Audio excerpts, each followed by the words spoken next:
ನಮಸ್ಕಾರ ವೀಕ್ಷಕರೇ, ಕೃಷ್ಣ ಮುಂದೆ ಜಗದ್ಗುರು ಚಾನಲ್ಗೆ ಸ್ವಾಗತ. ನಾವು ಬೇಡಿದಂಥ ವರಗಳು ನಮಗೆ ಸಿಗಬೇಕು ಅಂತಂದರೆ ವರಮಹಾಲಕ್ಷ್ಮಿ ವ್ರತವನ್ನು ನಾವು ಆಚರಣೆ ಮಾಡಬೇಕಾಗತ್ತೆ. ಶ್ರಾವಣ ಮಾಸದ 2ನೇ ಶುಕ್ರವಾರ ಅಥವಾ ಹುಣ್ಣಿಮೆಗೂ ಮುಂಚೆ ಬರುವಂಥ ಶುಕ್ರವಾರದ ದಿವಸ ಈ ವರಮಹಾಲಕ್ಷ್ಮಿ ವ್ರತವನ್ನು ಪ್ರತಿ ವರ್ಷವೂ ಕೂಡ ಆಚರಣೆ ಮಾಡಲಾಗತ್ತೆ. ಇನ್ನು ಈ ವರಮಹಾಲಕ್ಷ್ಮಿ ಹಬ್ಬ ಬಂತು ಅಂದರೆ ನಮ್ಮ ಹೆಣ್ಮಕ್ಳಿಗೆಲ್ಲ ಒಂಥರ ಸಂಭ್ರಮ ಅಂತ ಹೇಳಬಹುದು.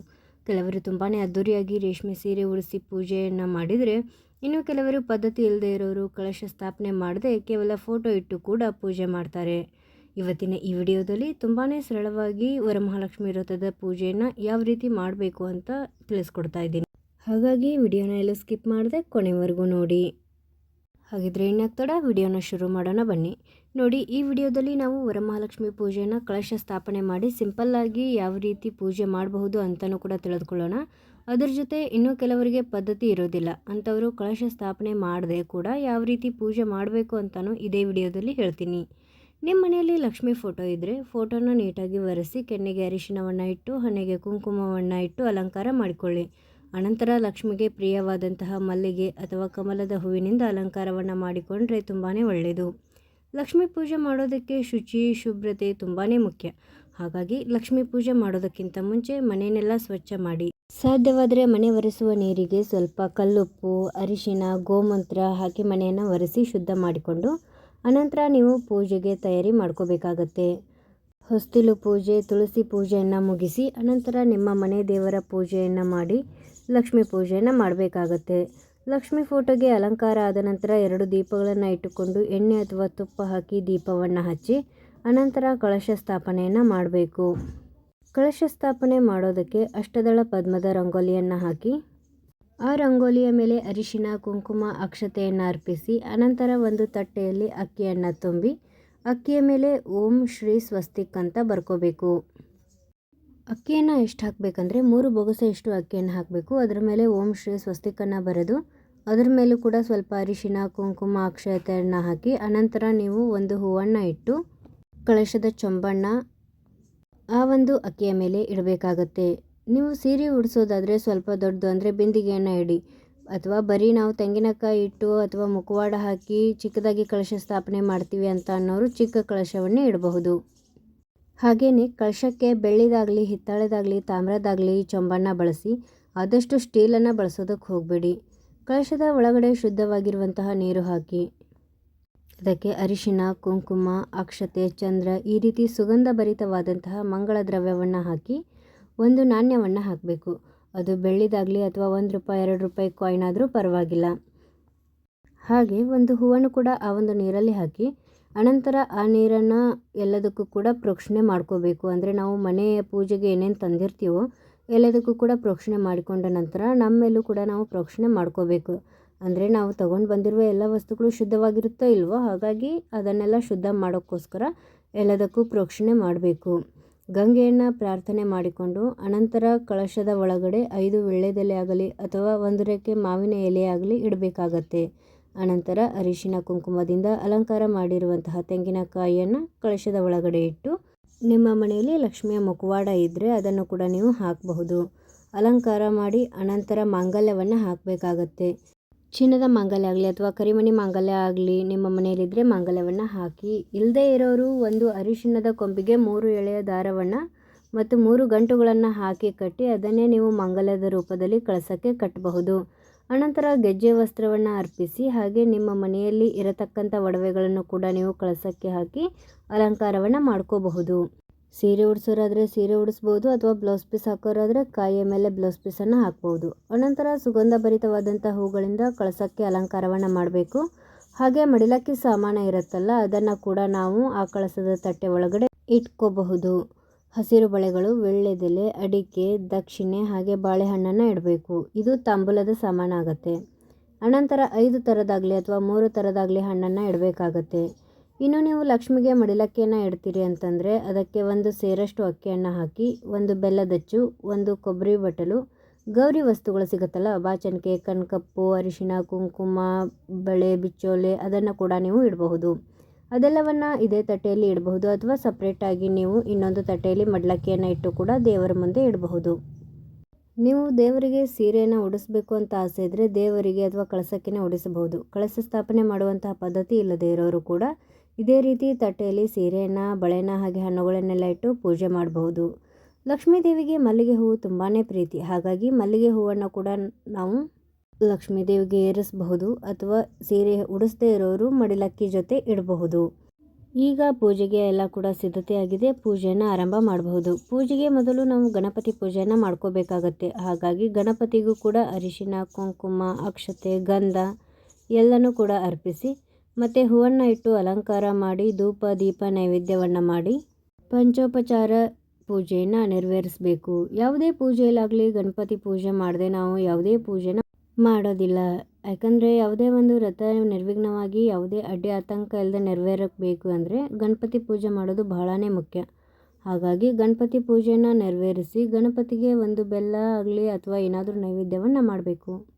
ಗಣಪತಿ ವಿಗ್ರಹ ಇಲ್ಲದೆ ಇರೋರು ಏನು ಮಾಡಬೇಕು ಅಂತಂದರೆ ಅರಿಶಿಣದಿಂದ ಗಣಪತಿಯನ್ನು ಮಾಡಿ ಅಥವಾ ಸಗಣಿಯಿಂದ ಗಣಪತಿಯನ್ನು ಮಾಡಿಟ್ಟು ಪೂಜೆ ಮಾಡಬಹುದು. ಗಣಪತಿ ಪೂಜೆ ಆದ ನಂತರ ಕಳಸಕ್ಕೆ ಅರಿಶಿನ, ಕುಂಕುಮ, ಅಕ್ಷತೆಯನ್ನು ಅರ್ಪಿಸಿ ಧೂಪವನ್ನು ತೋರಿಸಿ ಲಕ್ಷ್ಮಿಯನ್ನು ಆ ಕಳಸದಲ್ಲಿ ಆವಾಹನೆ ಮಾಡಿ ಕೂರಿಸಬೇಕಾಗತ್ತೆ. ಅಂದರೆ ಇವತ್ತಿನ ದಿವಸ ನಾನು ಶ್ರದ್ಧಾಭಕ್ತಿಯಿಂದ ವರಮಹಾಲಕ್ಷ್ಮಿ ವ್ರತವನ್ನು ಮಾಡ್ತಾ ಇದ್ದೀನಿ. ಹಾಗಾಗಿ ತಾಯಿ, ನೀನು ನಮ್ಮ ಮನೆಗೆ ಬಂದು ನೆಲೆಸಿ ನಾನು ಮಾಡುವಂತಹ ಪೂಜೆಯನ್ನು ಸ್ವೀಕಾರ ಮಾಡು, ನಾನು ಕೊಡುವಂಥ ನೈವೇದ್ಯವನ್ನು ಸ್ವೀಕಾರ ಮಾಡು ಅಂತ ದೇವಿಯನ್ನು ಕೇಳಿಕೊಂಡು ಸಂಕಲ್ಪವನ್ನು ಮಾಡ್ತಾ ಈ ಒಂದು ಪೂಜೆಯನ್ನು ಆರಂಭ ಮಾಡಬೇಕು. ಧೂಪ ಆದ ನಂತರ ಅರ್ಚನೆಯನ್ನು ಮಾಡಬೇಕಾಗತ್ತೆ. ಲಕ್ಷ್ಮೀ ಪೂಜೆಯಲ್ಲಿ ಕುಂಕುಮಾರ್ಚನೆ ಬಹಳನೇ ವಿಶೇಷ. ಕುಂಕುಮಾರ್ಚನೆ ಮಾಡೋದಕ್ಕೆ ನಿಮ್ಮ ಮನೆಯಲ್ಲಿ ವಿಗ್ರಹ ಇಲ್ಲ ಅಂತಂದರೆ ಒಂದು ವೀಳ್ಯದೆಲೆ ಮೇಲೆ ಒಂದು ನಿಂಬೆಹಣ್ಣನ್ನು ಇಟ್ಟು ನೀವು ಅರ್ಚನೆ ಮಾಡಬಹುದು. ಅಥವಾ ನಿಂಬೆಹಣ್ಣು ಇಲ್ಲ ಅಂತಂದರೂ ಕೂಡ ₹1 ನಾಣ್ಯವನ್ನು ವೀಳ್ಯದೆಲೆ ಮೇಲೆ ಇಟ್ಟು ವೀಳ್ಯದೆಲೆ ಮೇಲೆ ಮೊದಲು ಮತ್ತು ಉಂಗುರದ ಬೆರಳಿನಿಂದ ಅರಿಶಿನವನ್ನು ಹಾಕಬೇಕು. ಅರಿಶಿನ ಹಾಕಿದ ನಂತರ ಉಂಗುರ ಬೆರಳಿನಲ್ಲಿ ಒಂದು ಚಿಟಿಕೆಯಷ್ಟು ಕುಂಕುಮವನ್ನು ಹಾಕ್ತಾ ನೀವು ಲಕ್ಷ್ಮಿಯ ಅಷ್ಟೋತ್ತರವನ್ನು ಹೇಳಿಕೊಂಡು ಅರ್ಚನೆಯನ್ನು ಮಾಡಬೇಕಾಗತ್ತೆ. ಹಾಗೆ ನಿಮ್ಮ ಮನೆಯಲ್ಲಿ ಏನಾದರೂ ವಿಗ್ರಹ ಇದ್ದರೆ ವಿಗ್ರಹಕ್ಕೇ ಅರ್ಚನೆ ಮಾಡಿ ತುಂಬಾ ಒಳ್ಳೆಯದು.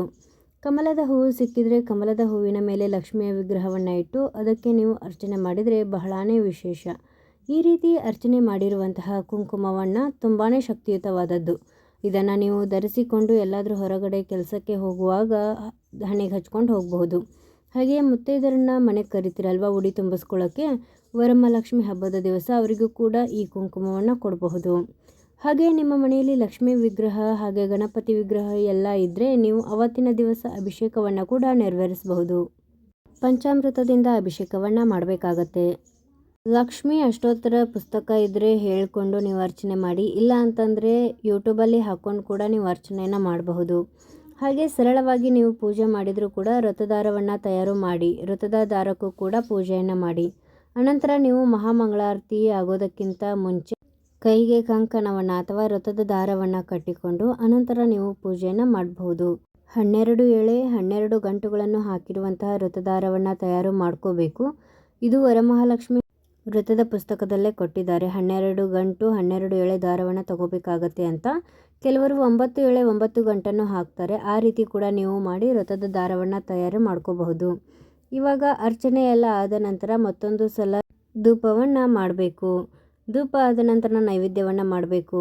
ನೈವೇದ್ಯಕ್ಕೆ ಏನು ಮಾಡಬೇಕು ಅಂತಂದರೆ ಹಣ್ಣುಗಳನ್ನು ಇಟ್ಟು ನೈವೇದ್ಯ ಮಾಡಬಹುದು. ನೀವು ಸಿಹಿ ಏನಾದರೂ ನೈವೇದ್ಯ ಮಾಡಬಹುದು. ಸಾಮಾನ್ಯವಾಗಿ ವರಮಹಾಲಕ್ಷ್ಮಿ ಹಬ್ಬದ ದಿವಸ ಒಬ್ಬಟ್ಟನ್ನು ನೈವೇದ್ಯ ಮಾಡ್ತಾರೆ. ಬೇಳೆ ಮತ್ತು ಬೆಲ್ಲದಿಂದ ಮಾಡಿರುವಂತಹ ನೈವೇದ್ಯ ಅಂದರೆ ಅಮ್ಮನವರಿಗೆ ಬಹಳನೇ ಪ್ರೀತಿ ಅಂತ ಹೇಳಿ ಮಾಡ್ತಾರೆ. ನಿಮಗೆ ಒಬ್ಬಟ್ಟು ಮಾಡೋದಕ್ಕೆ ಆಗಿಲ್ಲ ಅಂತಂದರೆ ಏನಾದರೂ ಸಿಹಿ ನೈವೇದ್ಯವನ್ನು ಮಾಡಬಹುದು. ಪಾಯಸ ಮಾಡಬಹುದು, ಚಿತ್ರಾನ್ನ ಮಾಡಬಹುದು, ಮೊಸರನ್ನ ಮಾಡಬಹುದು. ಅಷ್ಟು ಬೇಗ ನಿಮಗೆ ನೈವೇದ್ಯ ಮಾಡೋದಕ್ಕಾಗಲಿಲ್ಲ ಅಂದರೆ ಕೇವಲ ಹೂರ್ಣವನ್ನು ಇಟ್ಟು ನೀವು ನೈವೇದ್ಯ ಮಾಡಬಹುದು.